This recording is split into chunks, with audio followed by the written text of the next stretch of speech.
Every evening, this isolated town disappeared beneath a blanket of eerie white fog.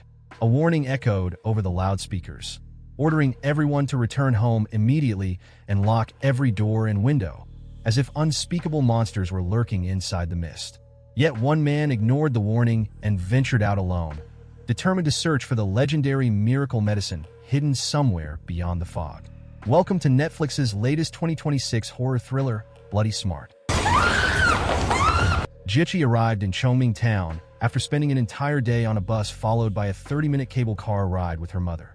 The town looked remote and hopelessly outdated, yet it was considered a paradise by countless parents because nearly every top scorer on China's college entrance exam came from this forgotten place. Jichi had underperformed on her own exam, and her mother had paid an unimaginable price to secure her a place at the prestigious Chongming High School. At first, her mother's face was filled with excitement and hope. But on the way to the campus, strange white smoke suddenly began rising from both sides of the road. Several villagers carrying wooden sticks stormed through the area, shouting angrily as they searched for someone. Moments later, the driver slammed on the brakes. Jichi caught a glimpse of a masked man disappearing into the distance before the furious villagers rushed after him. Worried that the incident might interfere with her daughter's enrollment the next day, Jichi's mother urged the driver to leave immediately. The following morning, Jichi woke up in their newly rented apartment. She smiled innocently as she watched a tiny beetle resting on the windowsill. Ever since childhood, she had loved plants and insects. In fact, she had already been accepted into the university program of her dreams after the entrance exam. But her mother stubbornly believed that only studying medicine could guarantee a successful future. So she forced Jichi to repeat her final year of high school and take the exam again. In her mother's eyes, as long as Jichi devoted herself entirely to studying, nothing else mattered. She handled every aspect of her daughter's daily life herself, determined to turn Jichi into nothing more than a machine built for exams. After breakfast, the two headed to Chongming High School to complete the enrollment process. The campus was crowded with incoming students. Jichi noticed one boy who looked remarkably similar to the mysterious man she had seen the day before. Outside the school gates, dozens of anxious parents waited in hopes that a few extra admission spots might open up for their own children. They watched Jichi walk inside with obvious envy. Jichi, however, felt anything but fortunate. The moment she stepped into the school building, an overwhelming sense of oppression settled over her. One classroom door was still stained with dried blood, and the portraits of the school's top students hanging on the walls felt disturbingly unnatural the longer she looked at them.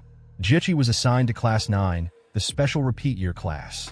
Their homeroom teacher immediately laid down the school's ironclad rules. Anything unrelated to studying was strictly forbidden. Every month, the school held a mock examination, and the bottom 30 students in the entire school would be expelled without exception. Academic performance was the only standard that mattered, and even the classroom seating arrangement was determined entirely by exam rankings.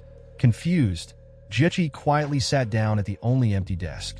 She picked up a notebook left inside and began flipping through it, only for the boy beside her to suddenly snatch it away without saying a word. Thus began Jichi's new life inside the school's suffocating atmosphere. Meanwhile, back at the apartment, her mother was cleaning their room. She couldn't understand why a thick rope had been tied to the bed frame. While searching through one of the drawers, she found Jichi's university admission letter along with a strange red bead. Holding it up to the sunlight, she was horrified to see something wriggling inside it. Terrified, Jichi's mother immediately threw the bead out the window. Almost as if it had been summoned, a stray dog wandering nearby suddenly rushed over and swallowed the bead whole. On her first day of school, Jichi became friends with Sinyu, who appeared to be the only genuinely normal student in the entire class.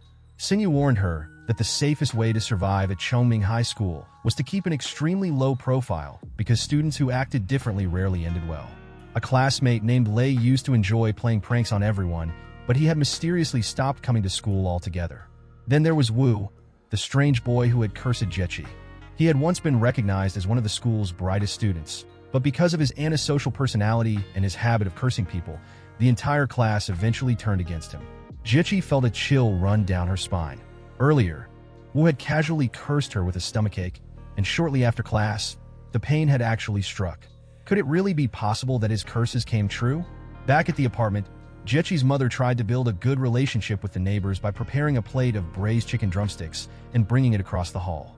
The parent living there coldly turned her away.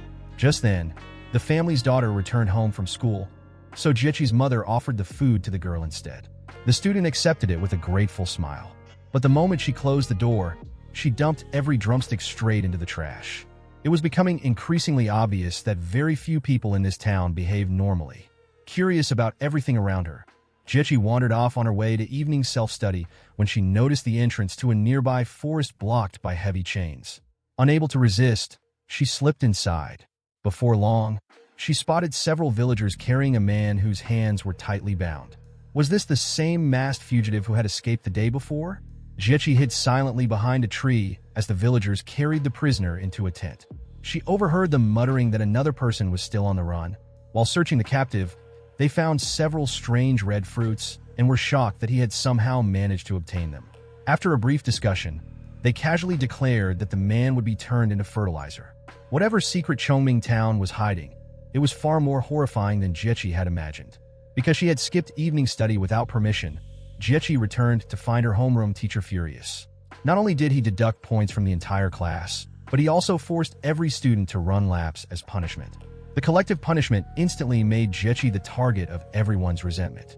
Wu, the strange boy obsessed with curses, immediately placed another curse on her, while a wealthy classmate went even further by locking Jiechi inside a bathroom stall. As Xinyu wondered why Jiechi still hadn't returned, a piercing alarm suddenly echoed across the campus.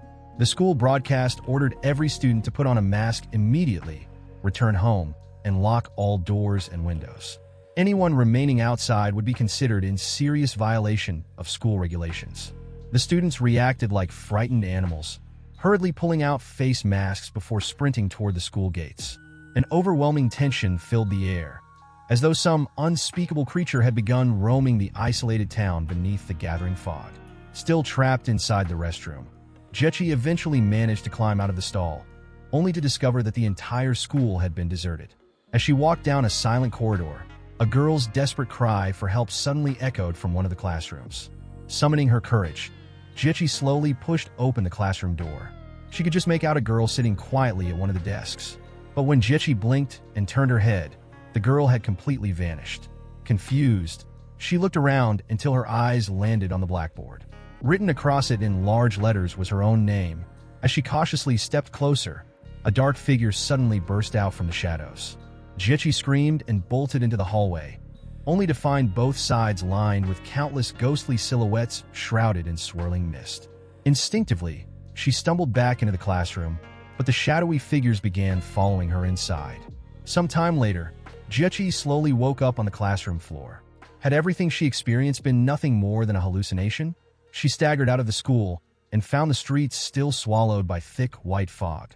Once again, she heard the familiar whispering voices. Towering shadowy figures drifted in and out of sight along both sides of the road. Strangely, none of them attacked her. Almost as if she were under a spell, Jiechi found herself following them back toward the familiar forest. There, she saw several villagers searching the woods. Afraid of being discovered, she turned to flee but accidentally tripped and fell. As the villagers slowly closed in, a stone suddenly flew out from somewhere deep within the forest, distracting them. Jiechi seized the opportunity to scramble to her feet and sprint out of the woods. In her panic, however, she failed to notice that she had dropped her handkerchief where she fell. After racing all the way home, Jiechi's mother bombarded her with worried questions. But Jiechi was already on the verge of a complete breakdown. She begged her mother to leave the town with her immediately.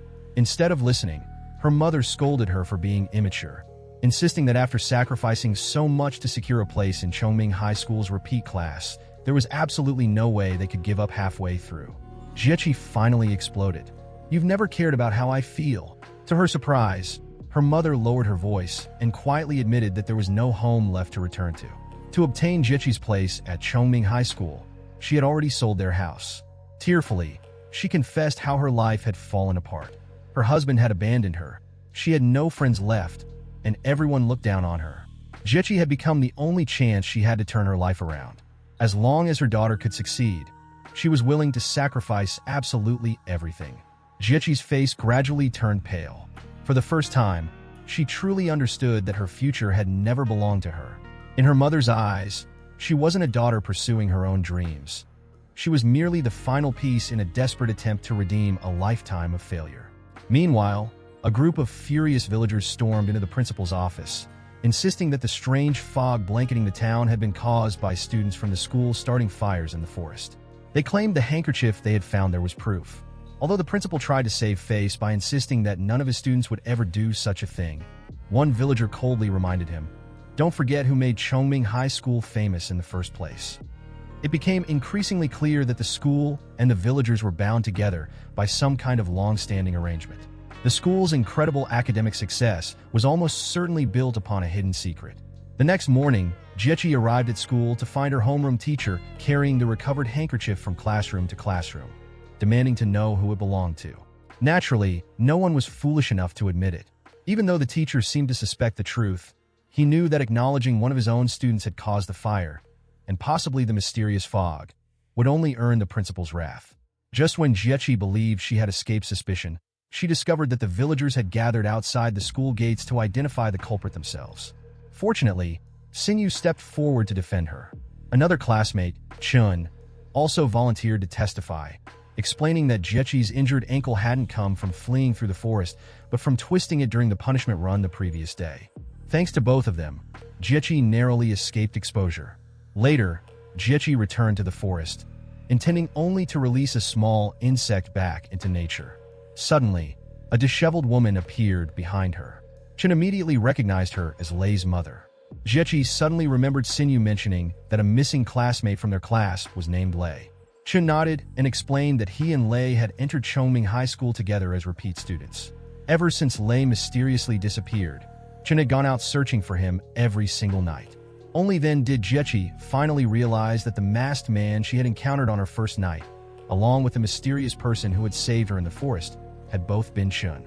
He quietly admitted it, but refused to explain further. Instead, he warned Jiechi never to enter the forest again, and above all, to stay away from the villagers. As if to prove Chen's warning, Lei's mother stumbled toward the school's back entrance. Although she had clearly lost her sanity, she continuously muttered her son's name, occasionally repeating the words, "Eat the fruit." One of the local villagers had been secretly following her the entire time. The moment she wandered alone into the forest, he calmly pulled out a rope and struck her unconscious with a rock. After confirming that she was no longer moving, the villager cautiously approached her body.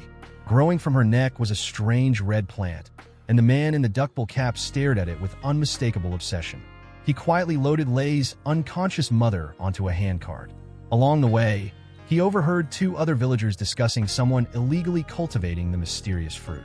Once they had left, he pushed the cart into an abandoned warehouse. At the center of the building was a carefully prepared patch of loose soil. The man grabbed a shovel, dug a pit, and buried Lei's still-living mother alive beneath the earth. Standing in the very middle of the plot was a bizarre young sapling, already thriving as though it had been nourished by countless sacrifices before her. And that's the end of part 1 of Bloody Smart. At this point, the town's secret seems to revolve around this mysterious fruit tree. It likely produces the strange red fruit that grants extraordinary intelligence, allowing students to achieve unbelievable exam scores. But judging from everything we've seen so far, the gift clearly comes with a horrifying price. Growing these trees and harvesting their fruit appears to require a sacrifice far greater than anyone could have imagined. Thanks for watching. If you enjoyed this recap, don't forget to subscribe and stay tuned for part 2. See you next time.